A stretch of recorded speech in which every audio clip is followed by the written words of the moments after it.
એક મહત્વના સમાચાર સામે આવી રહ્યા છે। ગણેશ ગોંડલ દ્વારા યુવકને મારવાનો મામલો। રાજુ સોલંકીના પત્નીએ 2 કરોડમાં સમાધાનની વાતનું ખંડન કર્યું। દલિત આગેવાન રણજીત પરમાર મારફતે ખુલાસો કર્યો। રાજુભાઈ સોલંકીના પત્ની સાથે વિડીયો બનાવી ખુલાસો કર્યો। હંસાબેન સોલંકીએ કોઈ સમાધાન ન કર્યું હોવાનો ખુલાસો થયો છે।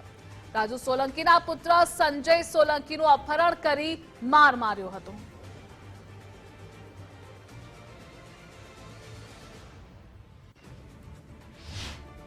યુટ્યુબ ના માધ્યમથી 2 વ્યક્તિઓ દ્વારા અલગ અલગ ખોટી જાહેરાત કરવામાં આવેલ છે કે જૂનાગઢના રાજુભાઈ સોલંકીના ધર્મપત્ની એટલે કે હંસાબેન રાજુભાઈ સોલંકી ગોંડલ જઈ અને જયરાજસિંહ પાસે 2 કરોડ રૂપિયામાં સમાધાન કરેલ છે તે તદ્દન વાત ખોટી છે અને આવી ખોટી અફવાઓ ફેલાવવાનું જે કોઈ વ્યક્તિઓ કરો છો એ બંધ કરી દેજો।